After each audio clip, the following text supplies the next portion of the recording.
Welcome back to Code Meets World. Today we're looking at LeetCode problem 200, which is called Number of Islands. So given an m by n 2D binary grid, which represents a map of ones and zeros, which are land and water, we need to return the number of islands. An island is surrounded by water and is formed by connecting adjacent lands horizontally or vertically. We may assume all four edges of the grid are surrounded by water.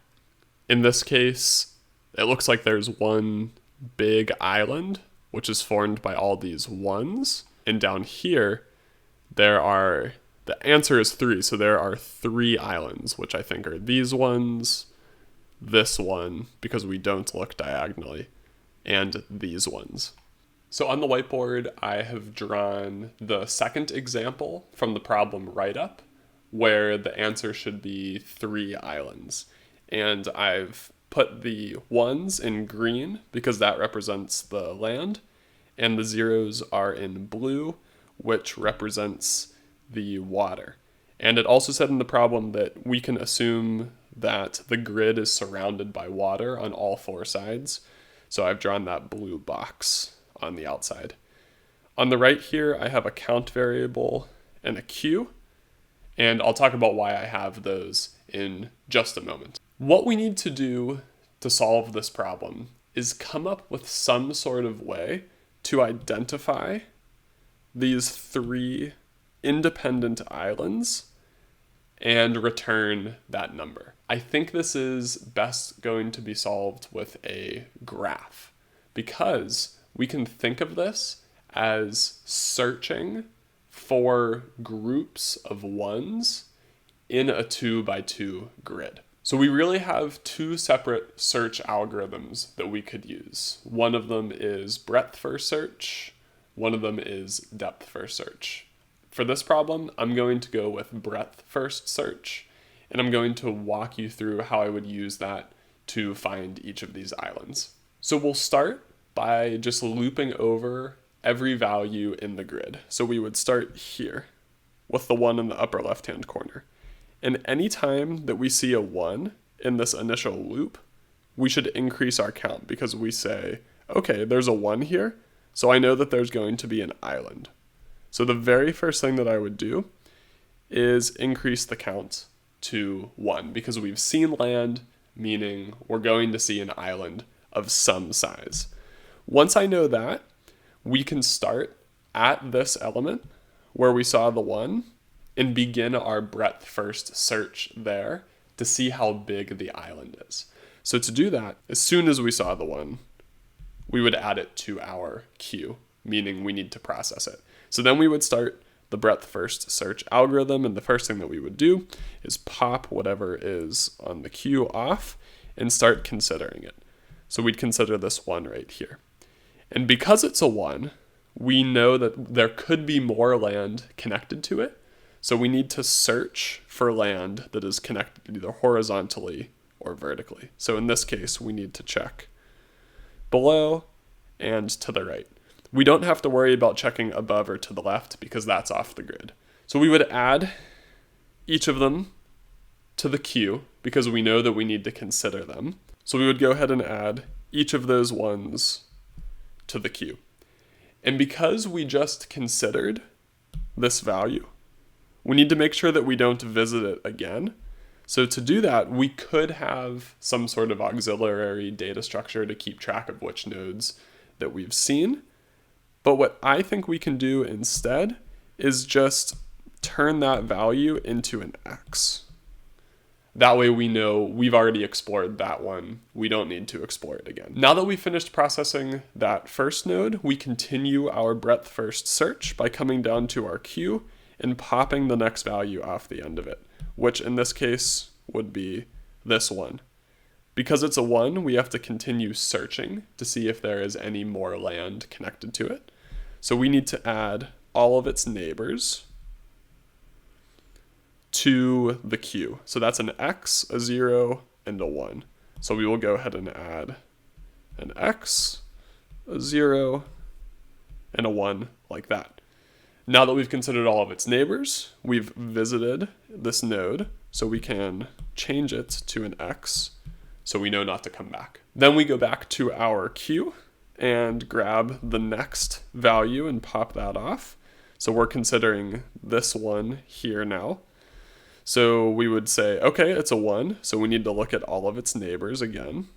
So that would be these three values, another x, 0, and 1. So we go ahead and add an x, a 0, and a 1 to our queue to consider. And now that we have explored that node, we can remove it, and we can replace it with an x. And now back again to our queue. For the next step, we pop off an x, and an x is not a 1. So we don't need to explore anything from that x because we've already visited it. So we can just pop it off the queue and ignore it. Same with the 0. We don't have to do any exploring when we encounter water because it's not land. So we pop off that 0. But next we get to a 1. So when we pop off that 1, we do need to explore. And that's this one right here. And so we need to look at all of its neighbors, which are 2 x's and 2 zeros. So we can go ahead and add all of that to the queue. And now that we have explored that 1, we can change it to an x because we've been there. And now we'll just continue what we've been doing on the queue. So we don't need to explore any of the x's or the zeros. When we get to this 1, you might think, oh, we need to explore. But that 1 here is representing the location of this x. And when we go and look at the location, we see that it's an x and we don't actually need to explore it. So there's nothing to do there. And then we don't have to do anything for the x's or the zeros like we've been talking about. And now our queue is finally empty. When the queue is empty, that means we need to go back to our for loop that's going over the entire grid. Remember, we started here and did our search from that first node. Now that we finally finished the search, we can continue looping over the whole grid looking for additional ones that we have to explore. So we'll start checking here, but none of these are 1s, so we just keep iterating and keep checking all the way until we find this one right here. Because we haven't explored this one yet, we can add it to our queue and do the same exact process that we did before, where we remove it, we need to go explore, so we look at all of its neighbors, which in this case are all zeros. So we go ahead and add all 4 of them, and because we visited this node, we can change it into an x.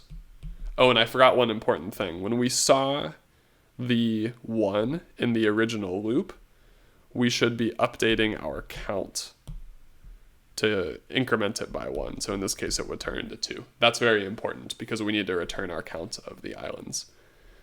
But back to the search, we would go into our queue and see nothing but water. So we would clear it out, which means we're done. And we can go back to our loop, which was there. So we'll keep looping, keep looking for 1s. We finally find a 1 here. So we add that 1 to our queue. We also, I won't forget this time, we also update our count to be 3 because we found another instance of a 1 in our outer loop. And then just like we've been doing, we pop that 1, which means we're exploring here. We look in each direction, which is 2 zeros and a 1. So we will add those 2 zeros and a 1. And then we have to mark that we have visited that 1, which changes it to an x. And then we go into our queue. We don't have to process the zeros, but we do need to process the 1. So we pop that off, go to the 1, look at its neighbors, which is an x and a 0. Add those to the queue. Change this 1 into an x because we visited it. And now we go into our queue and we can remove the x and the 0 without doing anything. And finally, our for loop has reached the end of the grid. So we can just return the count is equal to 3. Before I jump into the code, one thing I wanted to mention was I know I drew the zeros, 1s, and x's in the queue, But what I'm going to do in the code so that I can keep track of which specific 0, 1, or x is in the queue is I'm going to enter them in as coordinates. So I'll use a tuple, and I will put, for example, 1, 3, which would be row 1, column 3, which would be this 0 right there. So I'm going to store all of the values in the queue as tuples, which are the coordinates. The first thing that I will set up is the count, which is ultimately what we need to return at the end. So we'll set that equal to 0 at the beginning. And then what we're going to do is loop over the entire grid, and anytime we see a 1, we need to start a breadth first search.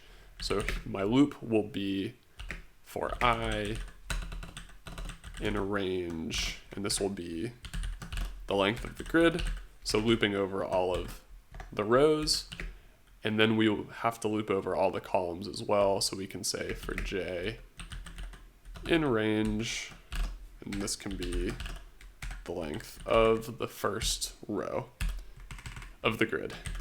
And I can just say, only in the case where we see a 1, we do a breadth first search.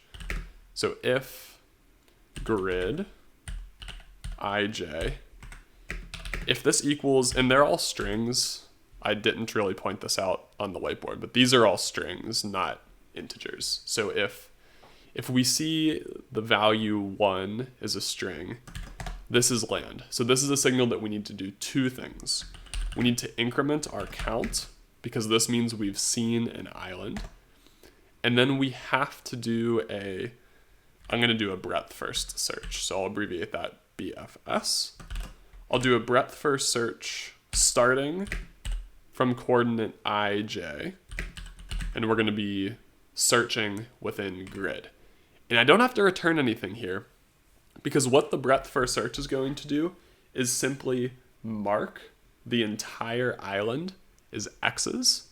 So then when we continue our loop, we don't consider any more of the ones that were there to begin with. We only look at the next island. Hopefully that makes sense. Once we do the breadth first search, we know that we've explored the entire island and they've all been set to x's. So then we can just continue looping, and at the very end, we will return the count that we see. Now I'm just missing my breadth first search function, and I will call it breadth first search. And that takes the starting location to search, and I'm actually going to call that row and column, because I'll call something else I and j probably later on. So it starts at a specific row and column, which is the coordinates, and then it's going to search in the grid. And the first thing that we need, like I showed on the whiteboard, is some sort of queue data structure to keep track of the nodes that we need to visit. And so Python has a built-in queue, and it's called a deque, and that's spelled D-E-Q-U-E. And a deque just allows you to add elements to both sides of a list, basically. And this would make an empty deque, but I actually want to add the first value, which is the row and the column that we passed in, because we know that we want to explore that. So to do that with a deque, you make a list and pass in all the elements you want to add. So in this case, it's just a list of length 1, which is just this tuple, which has not I and j. We want to put row and column, because we know that's where we want to start. So we can make a while loop and say while deque exists, meaning while there are values inside of the deque. The first thing we want to do is pop off the coordinates of the first value that we want to explore. So I can do that by saying ij equals toVisit dot pop left, and pop left just takes the front value of the queue. So whatever value is here, it pops it off. And then because I'm setting that equal to ij, which are two values, I will be set as the x coordinate and j will be set as the y coordinate. So the row and the column, we can do that all in one line like this. We know we want to explore this starting from this island if it's a 1, but we can't just check straight away if it's a 1, because we need to make sure that I or j isn't out of bounds, so that we haven't gone above, below, or to the sides during any of our exploration jumps. So to make sure that we don't do that before we access the grid, we just need to check 4 things. We need to check if I is less than 0, or j is less than 0, or we need to check if I is greater than or equal to the length of grid, or if j is greater than or equal to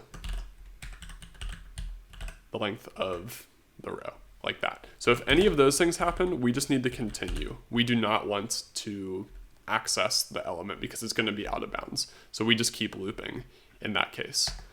Otherwise, we can check if grid ij, because we know these bounds are now safe and on the grid. So if that is actually equal to 1, we know that we can start exploring here. To explore, remember we just picked any point that was a 1. I know I don't have any 1s drawn here, but pretend this was a 1. When we see a 1, we just need to explore each of its neighbors horizontally and vertically. So we just need to add those 4 values to our deck so we can continue exploring those in the next iteration. So to do that, we can actually extend the queue. So we can say to visit.extend, which means we can add multiple values at once because we know we need to add 4 values. And those 4 values we can add as a list, and they are each going to be a tuple of coordinates, that we need to explore. So I'll just put those in, and we know we need to go up 1, so we can say I minus 1, which will go up a row, and then stay in the same column. We need to go down a row, which would be I plus 1, same column. We need to go to the left one, which would be stay in the same row, but do j minus 1, and then we also need to go over a row, or over a column, which would stay in the same row, and then j plus 1, like that.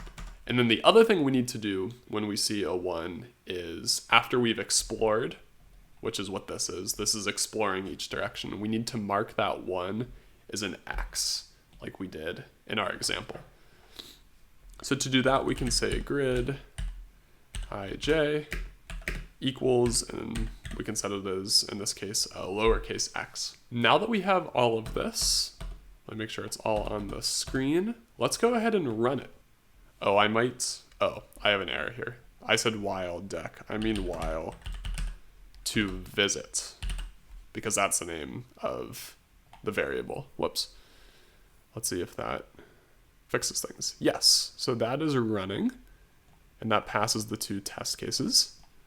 So let's go ahead and submit. This is working. We can see here that it's about the fastest that we can do it. I know it only says 68th percentile, but that's right near the end of the left-hand side, which is great. And it's really good on memory as well because we're not using an auxiliary data structure to keep track of where we've been. So this was a really fun problem and the first of several probably pretty tricky graph problems we're going to get into in this section. So let me know if you have any questions or comments, or if there's a better way to do this. Let me know down below, and I will see you in the next video.